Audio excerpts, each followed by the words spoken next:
আল্লাহ রাসূল সাল্লাল্লাহু আলাইহি সাল্লাম বললেন, যখন কোনো ঘরে কিছু মানুষ একত্র হয়, যখন কোনো ঘরে কিছু মানুষ একত্র হয়, তারপরে কালামুল্লাহ শরীফের তিলাওয়াত দরস শুরু হয়ে যায়, কেউ শিখে কেউ শিখায়।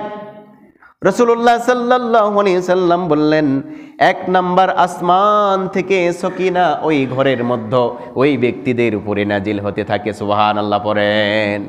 দুই নাম্বার, আল্লাহ তাআলার রহমত দ্বারা ওই ঘর ওই ব্যক্তিদেরকে রহমত দ্বারা ঢেকে দেওয়া হয়।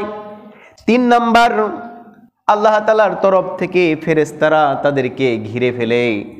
আজকে এখানে কোরআনের আলোচনা হচ্ছে, একটা ফেরেশতার কাঁধে আর একটা ফেরেশতা, এইভাবে আসমান পর্যন্ত ফেরেশতা এরকম ভাবে থাকে, বলুন সুবহানাল্লাহ। মানুষ দুইটা হোক, কিন্তু ফেরেশতা কিন্তু দুইটা নয়, লক্ষ লক্ষ ফেরেশতা ওই জায়গাতে কি হয়ে যায়, নাজিল হয়ে যায়। এই জন্য দেখবেন যে অনেক মাহফিলে বক্তা ওয়াজ করতেছে কিন্তু শ্রোতাই নাই, মানে শ্রোতার হেদায়েতের দরকার নাই, শ্রোতা কি শয়তান হয়ে গেছে। দিনের কথা হচ্ছে, সেখানে না বসে কি করি আমরা, দুনিয়ার দিকে আমরা ছুটে দৌড়াই।